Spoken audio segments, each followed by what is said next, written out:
so that I know it's working every time.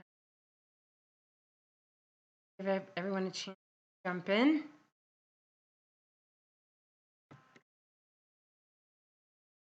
I think I need to learn how to.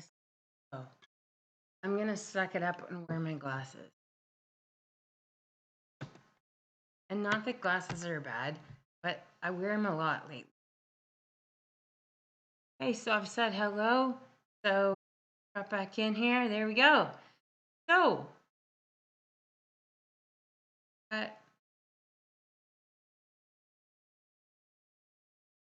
all right. So I'm just gonna go along, and some of you have from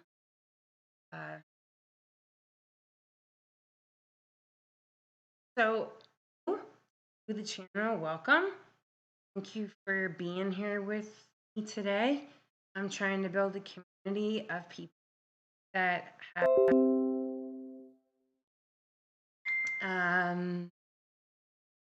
and being bipolar. Sorry, beep threw me off. That was my mom asking how my day was. So, first thing we're going to start out with, again, I am reading from the book Bipolar Not So Much by Dr. Chris Phelps. Is that okay? Ordered online due to the current situation. I don't know how fast it'll get to you. It's a book that you don't read like a front to back. It's a book that you like wherever you need you. That's so today, shameless plug, CrossFit Elgin is my gym, Thomas, Ontario, and exercise is a huge part of my well-being. So I'm just going to do something fun, and I'm gonna let know that I'm here.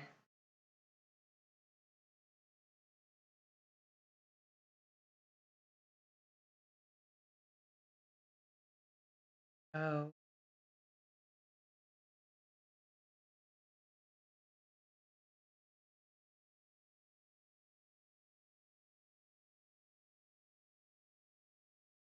okay.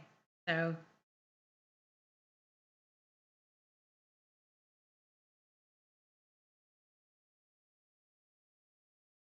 if people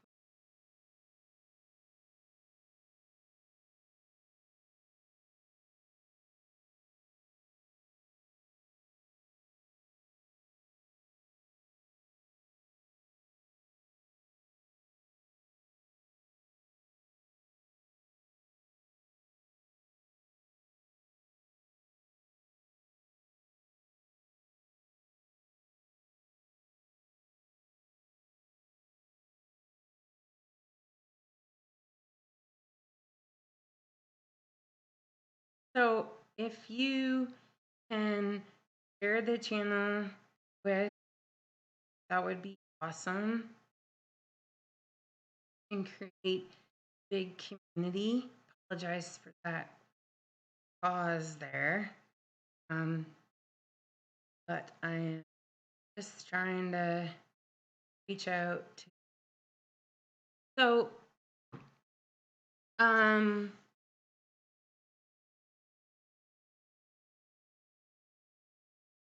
Facebook.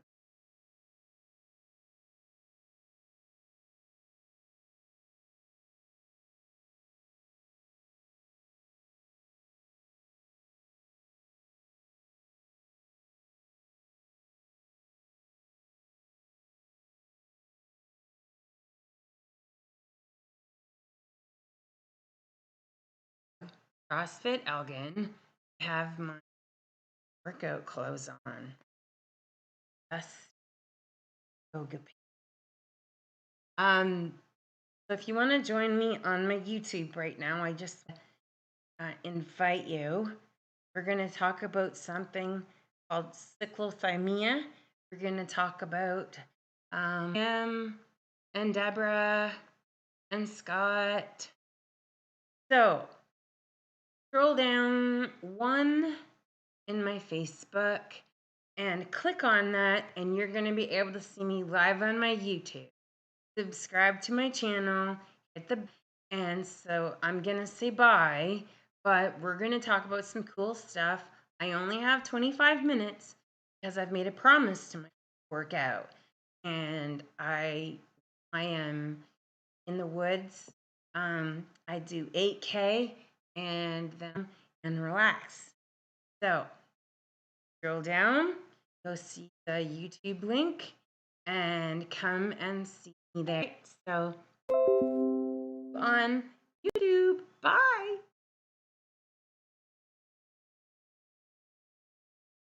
All right.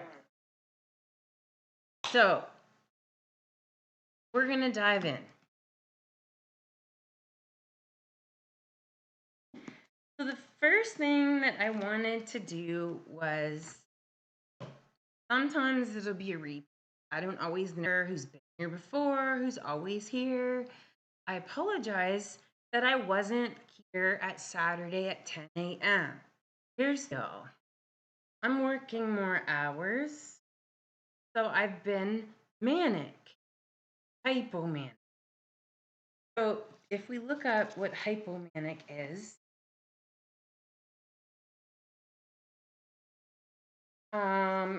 the buzz. So sorry, I thought I had the exact. So mania, I do know for sure that mania is you make poor decisions that sometimes are can't go back on. Hypomania, everyone's experience of hypomania, this is a little different as it has many symptoms. Can't read. Start again. Everyone's hypomania is a little different as its many symptoms that mix various ways. The DSM-5, which is basically the Bible everyone in the psychiatric medical field, counts 9 symptoms of hypomania, and we added a few more. They can happen at the same time or scatter around, flickering on and off like Christmas lights. One symptom flares up by itself, like the racing thoughts that our patients struggle to shut off, especially at night. If I don't, I do not.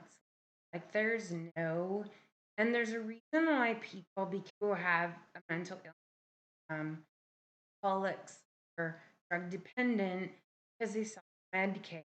Not sleeping day after day is not fun. So I personally, at like soon tonight, I'll probably take it at 8 o'clock because when I'm typically my routine 30s. My goal is to get up early. Yeah. Nearly everyone will experience the core feature of hypomania is increased energy.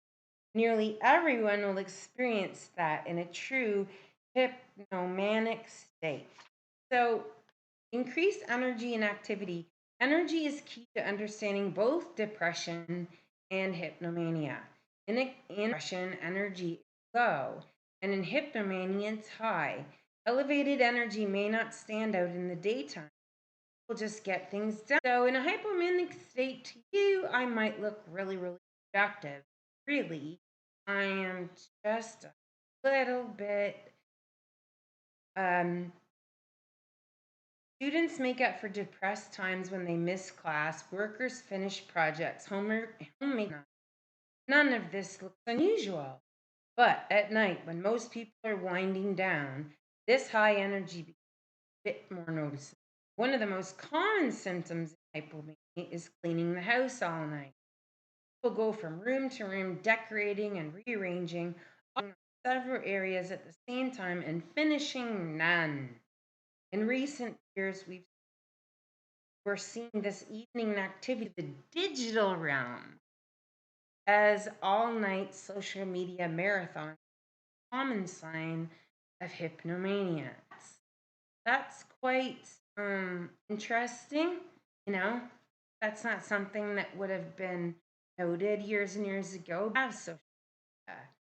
So sometimes the excess energy is visible even in the doctor's office. Patients vibrate with energy, fidgeting, bouncing their knees up and down as though they're ready to leap up and head out the door at any moment. But if you're wondering whether a certain phase is hypnomanic, look for the energy. It will almost always be increased. It doesn't necessarily mean they're bouncing off the walls, just more energized than you're used. So I'm not going to finish reading the rest of them because there's 9, and I will get into them another day. I'll list them. Other symptoms are intense emotions, irritability. That's a big one for me. I have too much going on in my brain and you're firing questions at me and bite your head off. Stop. There's too much. Just let me pull it back. Inflated self-esteem. So depression, hypnomania is not a place of self-doubt. So confidence goes up. If anyone is bipolar, and then they say these words, oh my God, I have the best ever. It's going to be insane. We're going to make so much money. I can't believe how awesome. And they just never stop talking. And it makes not a whole lot of sense. There's nothing around it. Deep. Hypnomania feels good. People can get by only a few hours. By the DSM definition, that's how sleep hypnomania. People just don't need as much sleep. In our practice, we rarely hear about this symptom, perhaps because it's hard to recall. It's short-lived and happens more often in the young adult years where it might be as a normal phase of life. Okay? So there's talkativeness, can't say the word, talkativeness and pressured. So when I'm excited, I get louder, point, and I really, really accentuate certain phrases. Racing thoughts. So my husband will comment, stop, like you're here and there and all over the place. Distractibility, I'm distracted. And this is one that has really been a tough one. Me and my family. Impulsivity. So in my case, we might have an all-out discussion of such and such is going to go. This is the plan. We'll get the outcome we want. Agreed. And then I will have hypomania, and I will just totally and sort of have a short recall of we talked about, but yeah. You know what? This is way better. Like this is so awesome because I'm feeling super excited. So that's, and how long does it last? Hypomanic symptoms need to last 4 days in a row to qualify as true hypnomania. This most hypomanias are actually shorter than 4 days, and there are a lot of depression. Hypomanias never go on that long. Short hypomanias are particularly common in teenagers with bipolar disorder. So, and then there's full-blown mania. So the difference between mania and hypomania is 1 degree. It brings a significant loss of control, causing people to act recklessly in ways that are out of character. In hypo, only a partial loss of control, and people put on the brakes, or the consequences get severe. So in a really full-on full out manic mania state. I have bought a truck without this was my 20s. So consulting partner at the time. Um,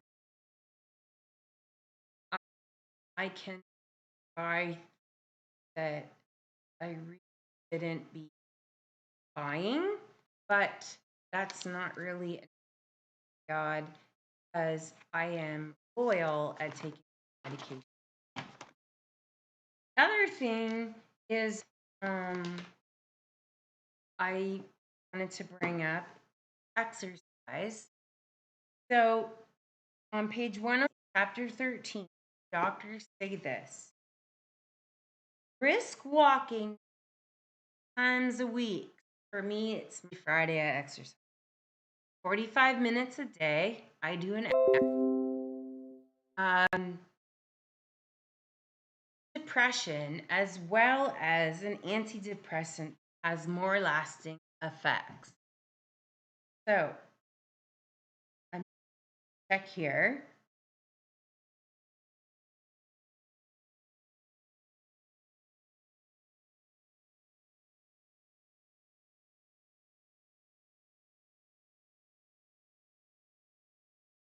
Phone's going off.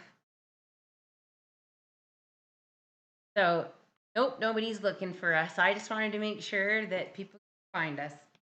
So let's begin walking briskly times a week, Monday, Wednesday, Fridays. Whatever you want. And I have to do it at like 6 in the morning or I just don't. So that is me. Heard it before, exercise is great for your health. Everyone should do it, so on and so on. So let's face it, there must be something very different getting exercise because about getting exercise because even though everybody knows it's a thing, so few people actually do it.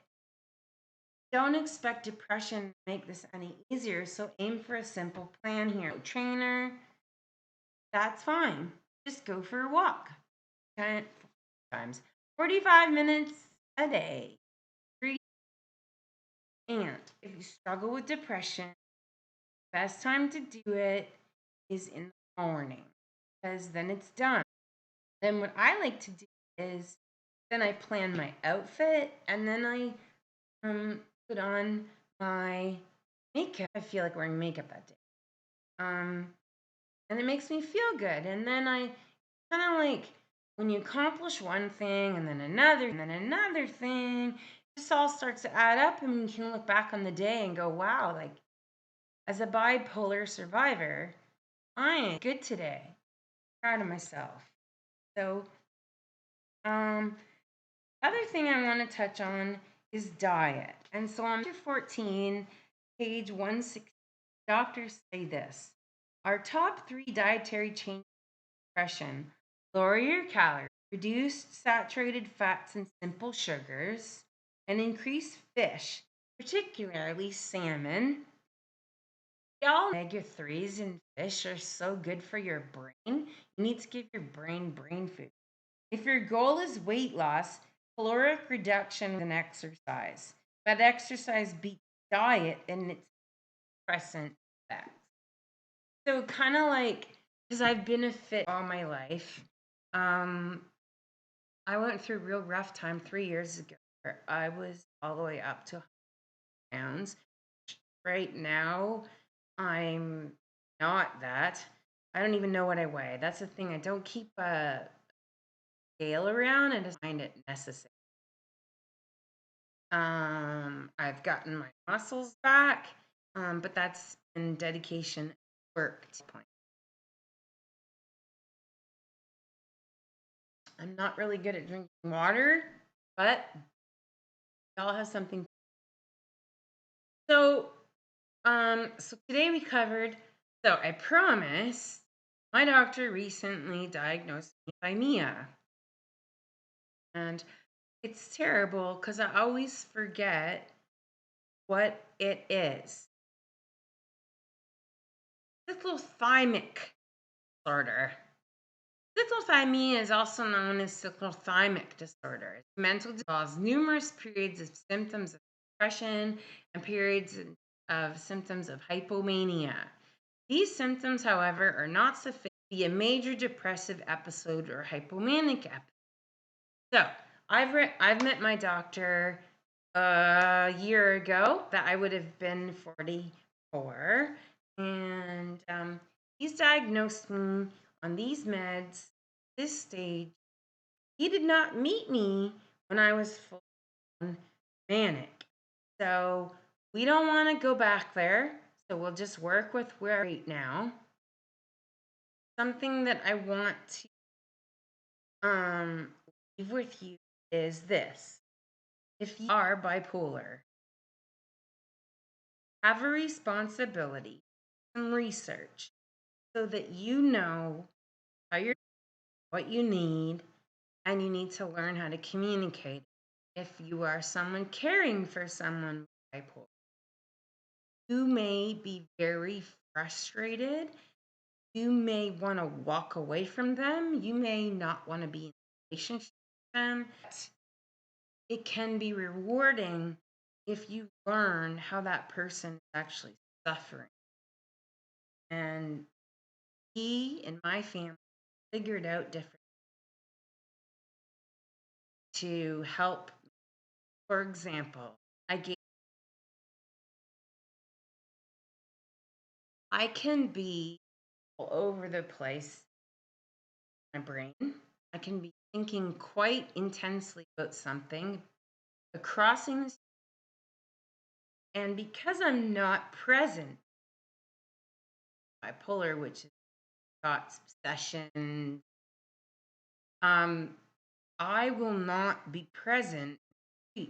Therefore, my husband said once, like, stop doing that. And we both realize as learn the symptoms of there's symptoms and then there's me, right? And we're not the same thing. So we'll notices I'm a little bit distant. Will take my arm and gently hold my forearm back. I don't walk into cars. And I have humbled myself to allow him just cross the street. If I'm standing up in the living room talking a mile a minute, about 5 to 6, he will recognize that I'm hypo. I won't. I'll just have lots of cool things to say. And he will say, Stephanie, you need to sit down. And that is me, that I am all over the place.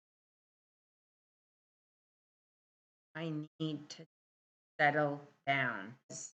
Although I think what I'm saying is interesting, it probably doesn't make a lot of sense. However, because people are extremely intelligent, you can take all your ideas and get a little book and write them down, and you can talk with one at a time. And you can take your one thought or idea, like Thomas Edison is why we have lights. You can take your one idea and research it, and then come back to your family, friends, colleagues, and say, I think I'm on to something. So I'm going to let you go now. I'm Stephanie Brown. I'm the owner of a company called livingalivegranola.ca. Please visit my website about how we give 10 cents back to mental health projects every time you buy a 500-gram bag. So 3 bags, that's 30 cents. Buy 5 bags, that's 50 cents. And that's really cool because I first sick, I couldn't hold a job, therefore we didn't have enough money, therefore we didn't have food. So it really puts people in a poverty lifestyle. And disability payment that some people get from being diagnosed as bipolar. It's large, it's hard to live on because it's not a lot. So, my granola, you're doing more than just buying granola.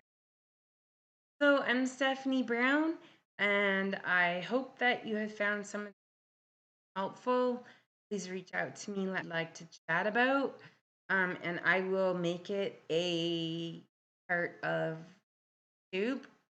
I apologize for the long wait in the beginning. I'm trying to invite as many people from my Facebook family here. So if you want to write a comment, put hashtag replay, and if you have any questions, I will be sure to look. So enjoy your Saturday night, because it is 7 o'clock time. I'm going to get running because that's the promise I made to myself. And remember, you're loved, you're wanted, you're needed, and the world is not a better place without you. Sure that if you help, you reach out to ema.ca. We have crisis lines, and